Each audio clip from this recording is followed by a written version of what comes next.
da Bíblia. Como compreender a vontade de Deus? O que é que Deus quer para a minha vida? Sabemos que a atitude mais comum nossa é nós tomarmos as decisões, pelo menos eu faço assim, e depois eu peço a Deus para consertar as coisas que eu fiz. Não sei se você faz assim, mas geralmente a gente sempre está diante de Deus. A gente não tem a paciência suficiente para buscar essa orientação de Deus. E há quantas pessoas que se decepcionam, quantas pessoas machucadas, quantos planos frustrados, né? A gente tem, e a gente muitas vezes acumula da vida cristã. E eu quero falar principalmente para a igreja, nesse momento que a igreja vive. Nós temos que tomar decisões importantes, direcionamento de Deus. Isso tudo tem que partir da liderança.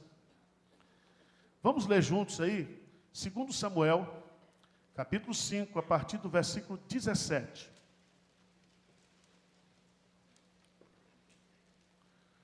Ouvindo, pois, os filisteus, que Davi fora ungido rei sobre Israel, subiram todos para prender a Davi. Ouvindo, desceu Davi à fortaleza. Mas vieram os filisteus e se estenderam pelo vale dos Refaíns. Lê comigo o versículo 19, o que diz aí?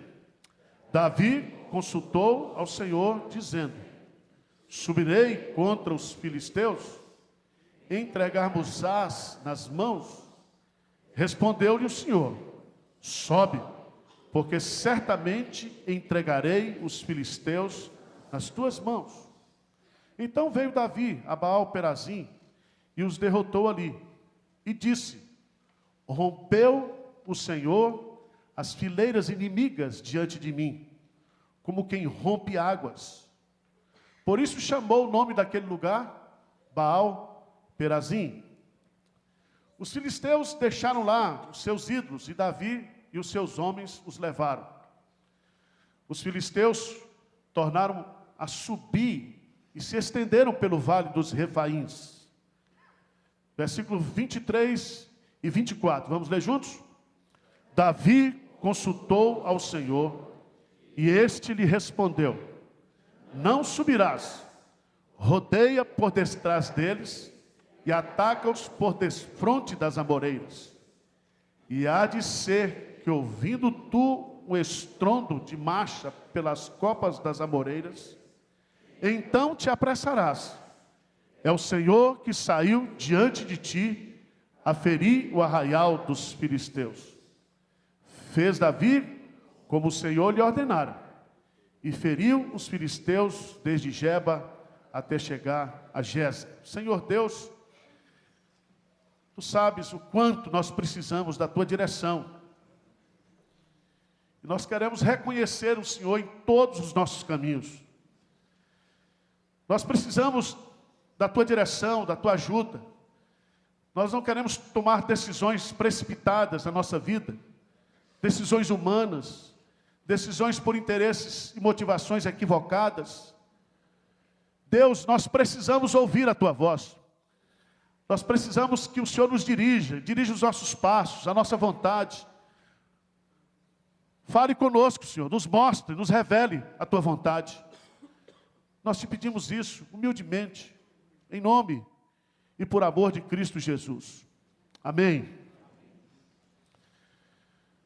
Meus amados irmãos, entendendo o plano de Deus, ou compreendendo o plano de Deus, para enfrentarmos as lutas, as batalhas da vida. Todos nós sabemos que a vida do cristão é uma guerra. O pastor Hernandes gosta sempre de dizer aqui que a vida do crente não está numa redoma. Nós não estamos num piquenique. Viver é guerrear. A vida cristã, principalmente segundo Paulo, ele a chama de o bom combate. O bom combate. Nós vivemos em guerra espiritual. E há momentos em que somos atacados e temos que defender, e há momentos em que Deus ordena que nós devemos atacar. Há momentos que Deus pede que nós avancemos. Há momentos que Deus pede que nós paremos e vejamos o quê? O seu poder, a sua manifestação. Eu queria, à luz desse texto, estabelecer alguns princípios bíblicos para a gente compreender qual é a vontade de Deus, o plano de Deus para a gente enfrentar as batalhas da vida. Abra sua Bíblia lá em 2 Samuel, capítulo 3, versículo 18. E a primeira coisa que nós precisamos compreender no plano de Deus é que Deus nos escolheu, que Deus nos separou para realizar esse plano, para realizar esse projeto. Lê comigo, por favor, 2 Samuel, capítulo 3, versículo 18. Vamos lá? Fazei-o, pois, agora, porque o Senhor falou a Davi, dizendo: por intermédio de Davi, meu servo, livrarei o meu povo das mãos dos filisteus e das mãos de todos os seus inimigos. Preste atenção que o Senhor falou para Davi: eu escolhi você para que você liberte Israel definitivamente do poder dos filisteus e da opressão dos inimigos. Então, no plano de Deus, e esse plano aqui é revelado por Deus, o plano que ele tinha era usar Davi para definitivamente pôr fim à opressão dos filisteus. Você sabe que no contexto da monarquia, os filisteus sempre foram os inimigos cruéis. Vocês sabem que durante o reinado de Davi, houve batalhas e mais batalhas constantes contra os filisteus, inclusive aquela do gigante Golias.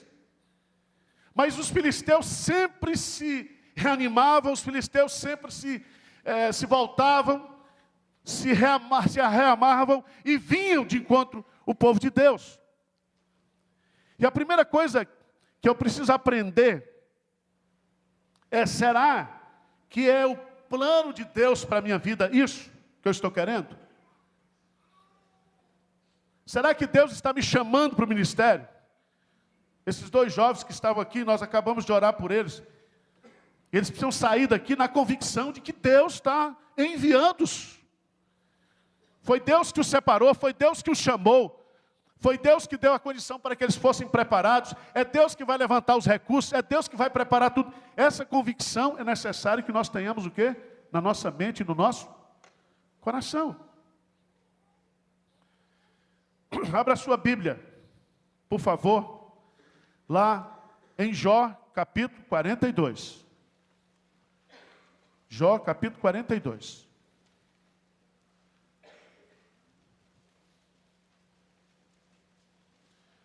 Versículo 2.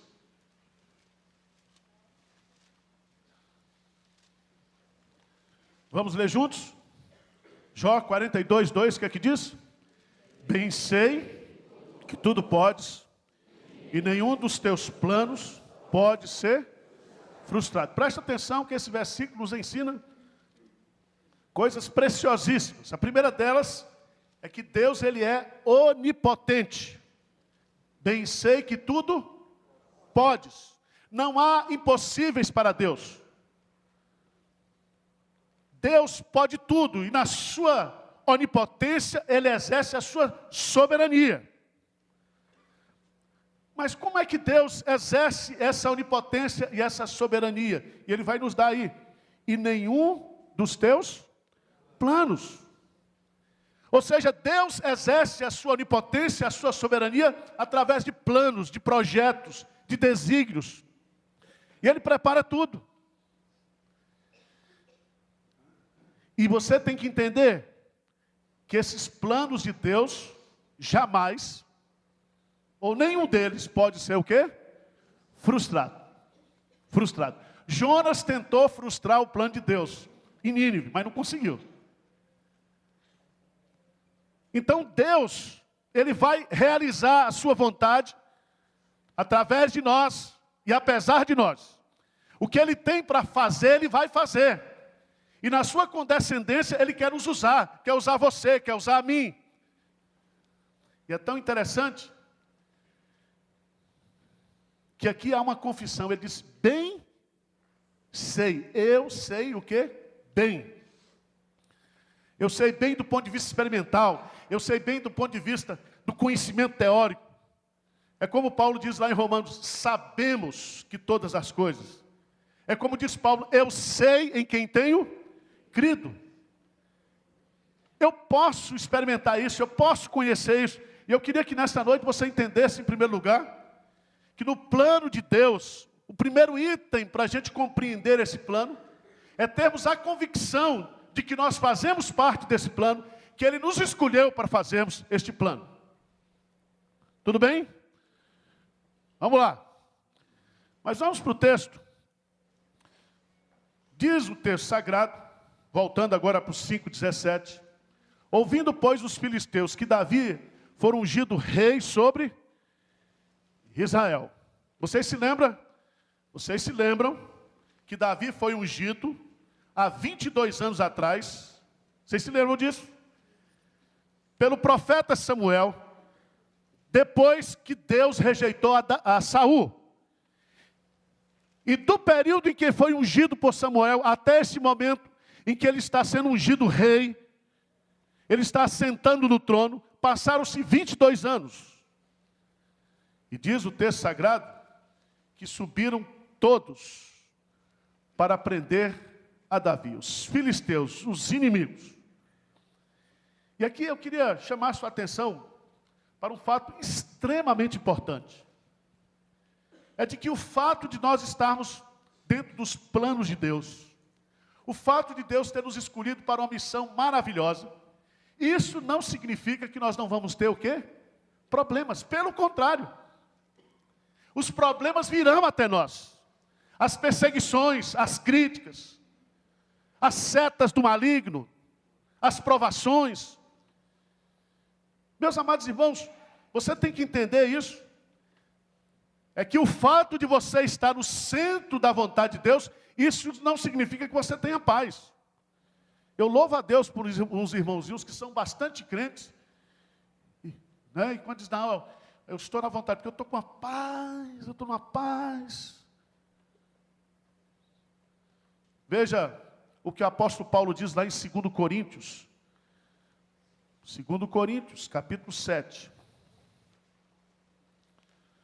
Eu queria que você entendesse, porque Paulo foi o homem que mais procurou viver no centro da vontade de Deus, mas foi o homem que mais sofreu. 2 Coríntios, capítulo 7, versículo 5. 2 Coríntios, capítulo 7. Porque chegando nós, o que há? Macedônia. Quem foi que disse que Paulo tinha que ir para Macedônia? Hein? Foi Deus. Deus diz, passa a Macedônia e ajuda. E concluindo Paulo que Deus o havia chamado para Macedônia, ele foi para Macedônia. Agora lê comigo aí, versículo 5. O que é que diz aí? Porque chegando nós a Macedônia, nenhum alívio o quê? Pelo contrário, em tudo fomos atribulados. Lutas por fora, temores por dentro. Então veja bem que o negócio aqui, o bicho pega. Ele vai para lá, certo que está dentro da vontade de Deus. É provação, é doença, é problema. Paulo é atacado por fora, ele é atacado por dentro, por sentimentos de depressão, de tristeza, de amargura, e ele está no centro da vontade de Deus.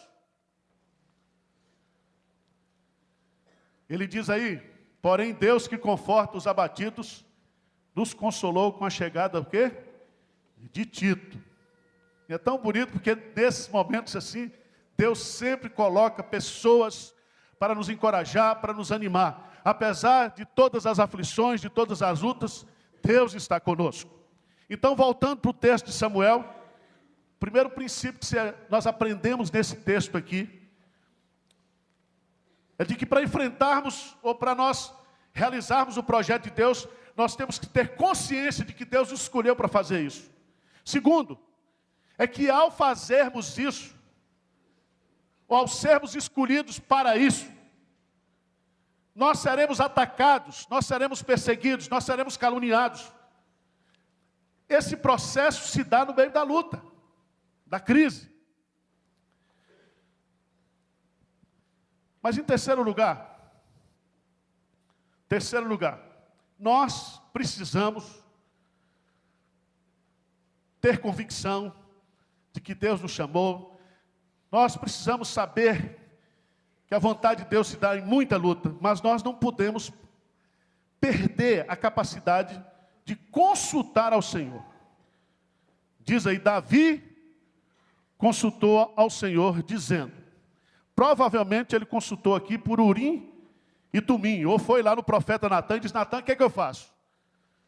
Porque no sistema de Israel, de governo de Israel, o profeta, ele era um assistente do rei. Era uma teocracia. E Davi então consulta a Deus, consulta ao Senhor. E diz assim, consultou o Senhor dizendo, subirei contra os filisteus, entregarmos-á nas mãos. E aí diz assim, respondeu-lhe o Senhor, sobe, porque certamente entregarei os filisteus, o quê? Nas tuas mãos. Preste atenção, irmãos. Para nós compreendermos e realizarmos o projeto de Deus, nós precisamos ter uma vida de consulta a Deus.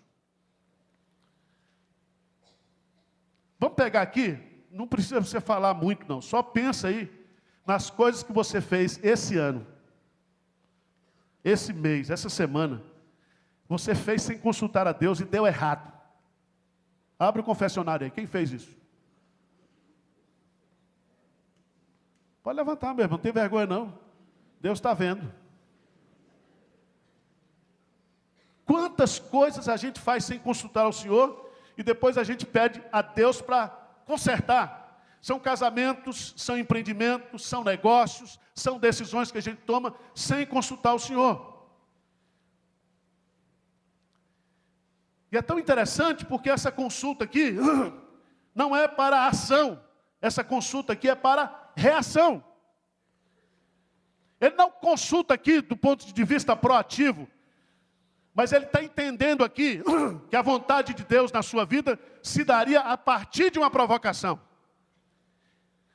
E aí nós precisamos entender, porque às vezes Deus vai nos cercando com circunstâncias, por problemas, e a vontade de Deus vai se dar justamente no momento em que nós vamos reagir. Nós temos vários anos que estamos orando para comprar o quarteirão aqui, não é isso? É isso, não é isso? Quando a gente veio para cá, que é crente lá da Fernão Dias. E essa semana nos foi oferecida novamente essa mulher, a mãe faleceu, e ela ofereceu a casa aqui do lado, junto do departamento infantil. E o conselho já botou preço e vão fazer uma proposta para comprar. Eu não sei o que vai dar. Mas o conselho está tentando o quê? Reagir a uma provocação. Porque às vezes a gente fica tão parado, a gente fica achando que a vontade de Deus é ficar parado. Está a bênção aqui. E a vontade de Deus é mandar você para missões, é tirar você daqui, é incomodar você, é abrir vários ministérios, mas nós queremos ficar aqui. E às vezes a vontade de Deus na nossa vida vem através de uma tragédia, de um problema. Deus nos tira da área de conforto, da zona de conforto. Mas há um detalhe aqui no texto que eu queria chamar a sua atenção.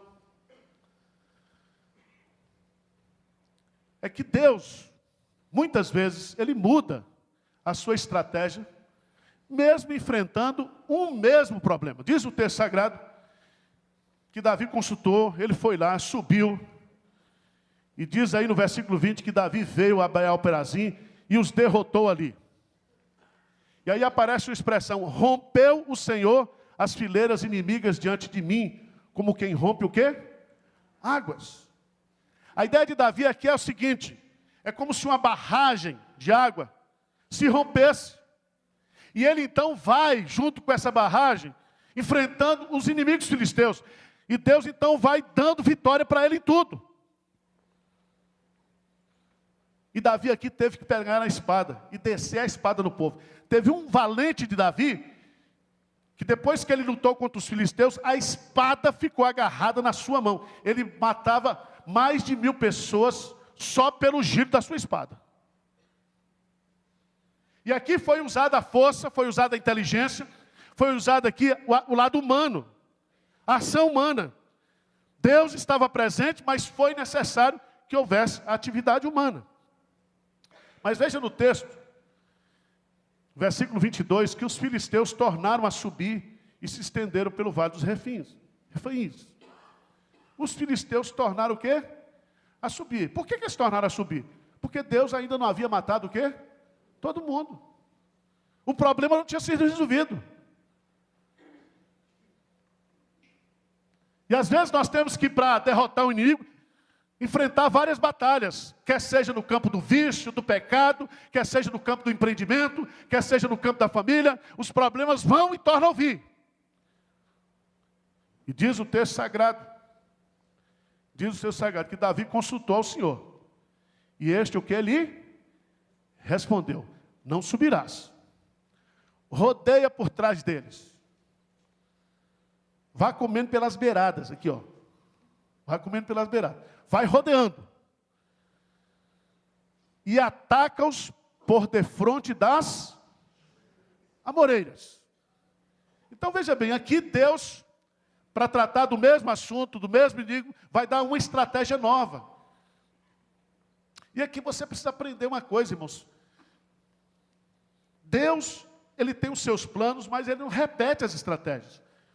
Quando Deus foi destruir Jericó, o que aconteceu? Ele mandou o povo rodear Jericó durante 7 dias. E no último dia deveria rodear o quê? 7 vezes. E tocar a trombeta. E aí os muros vieram ao chão. Mas quando é lá com Aí, tem que ir com toda a força do exército. Com Josafá, quando foi invadido, Israel foi invadido pelos amonitas e pelos moabitas, eles enfrentaram o inimigo, segundo a orientação de Deus, e Deus disse: todo mundo para, vai subir na ladeira, põe a banda de louvor para tocar, porque essa guerra não é vossa, mas é do Senhor. E Deus então destrói os inimigos. Deus nunca repete a estratégia, Deus é dinâmico. Por isso que você tem que tomar cuidado com esses livros de experiência. Porque a experiência de Po Yong-Chu não é a nossa experiência. Deus vai agir e Deus vai ajudar você a resolver os seus problemas, a enfrentar as suas batalhas. Deus vai dar estratégia para você. Você precisa consultar o Senhor, você precisa conversar com o Senhor e Deus vai orientar você.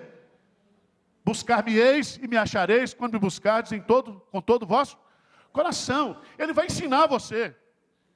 Ele diz assim no Salmo 32, não sejais como uma mula que não tem entendimento. Anda na minha presença e te darei conselhos. Eu vou aconselhar você, eu vou falar com você, eu vou ensinar você.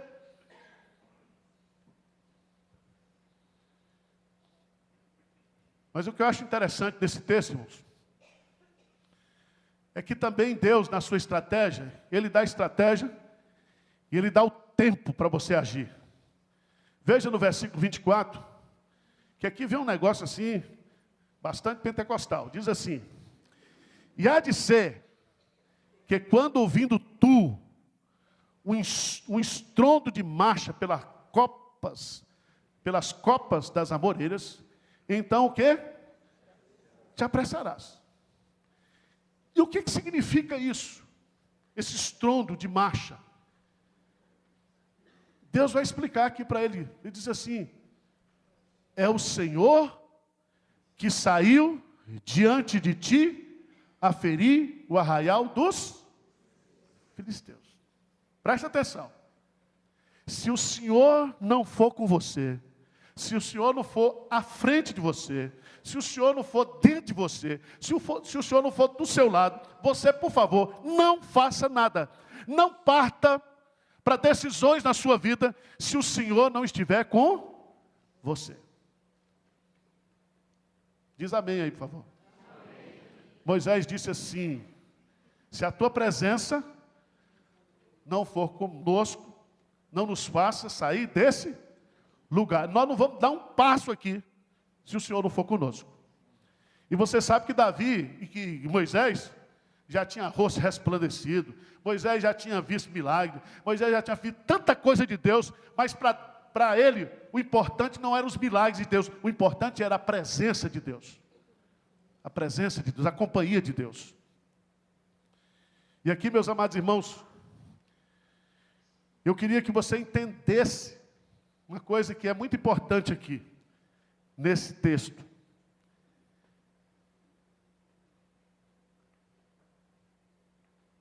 É o Senhor que saiu diante de ti a ferir o arraial dos filisteus. Nos planos de Deus, e para eu compreender o que Deus quer para a minha vida, eu tenho que entender que é Deus quem vai o quê? Fazer. É Deus que está agindo. É Deus que está por trás de tudo. É Deus que está acima de tudo. O Senhor dos exércitos está conosco. O Deus de Jacó é o nosso refúgio. É Ele que ganha as batalhas para nós. Ainda que eu pegue na espada, ainda que eu enfrente o inimigo, ainda que eu busque os recursos, ainda que eu consulte ao Senhor, ainda que eu faça tudo que Ele mandou eu fazer, a vitória vem do Senhor. E é tão bonito isso, que diz assim: fez Davi como o Senhor lhe ordenara. E feriu os filisteus, desde Geba até chegar em Gézer. E diz o texto sagrado, você vai ver mais adiante, que o plano de Deus na vida de Davi se concretiza, pondo em fim aquela perseguição e aquele problema que ele tinha com os filisteus. Então Deus cumpriu plenamente o projeto que ele tinha na vida de Davi.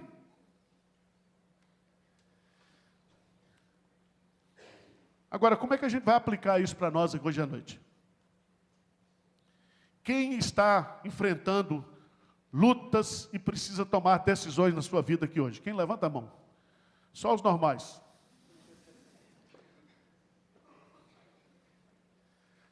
Primeira coisa que você precisa entender, compreender, é se isso que você tem que decidir é plano de Deus para a sua vida. É isso que o Senhor quer para mim, Senhor. Esse é o projeto que o Senhor quer para mim. Entenda que mesmo sendo o projeto de Deus para a sua vida, esse projeto de Deus vai se dar em meio a muita luta, a muita tribulação, a muita aflição. E você vai precisar do consolo de Deus, e você vai precisar do encorajamento de pessoas, para que esse plano se concretize na sua vida.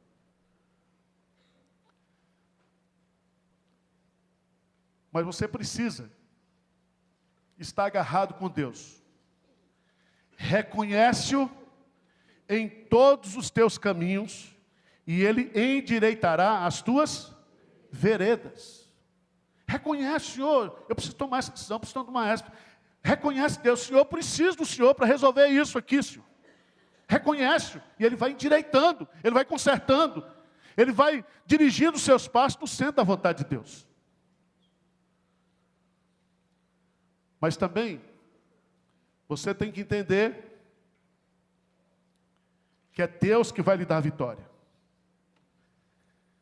É Deus que vai realizar isso para você, por você e através de você. E eu queria que você abrisse lá em Isaías, capítulo 64.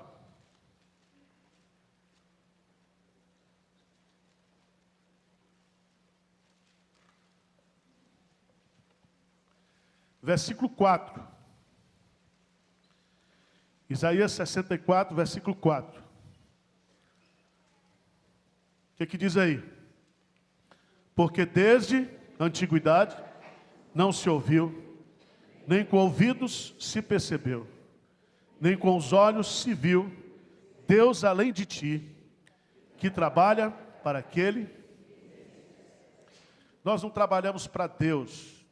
Deus é que trabalha para nós, por nós. Deus não é servido por mãos humanas. Deus se serve das mãos humanas. Por isso que no Salmo, na oração que Isaías faz, ele vai concluir dizendo, 64, versículo 8, mas agora, ó Senhor, 64, 8, o que diz aí? Mas agora, ó Senhor, Tu és o nosso Pai, somos o barro, e Tu, nosso, e todos nós, obra das Tuas mãos. Deus não somente trabalha para nós, mas Deus também trabalha em nós. Ele nos molda, Ele nos quebra, Ele nos refaz.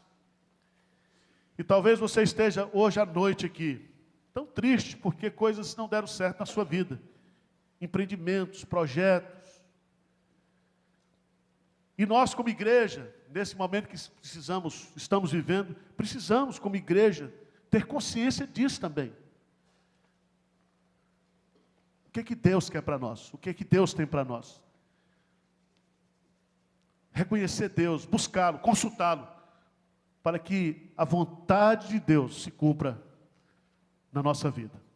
Amém?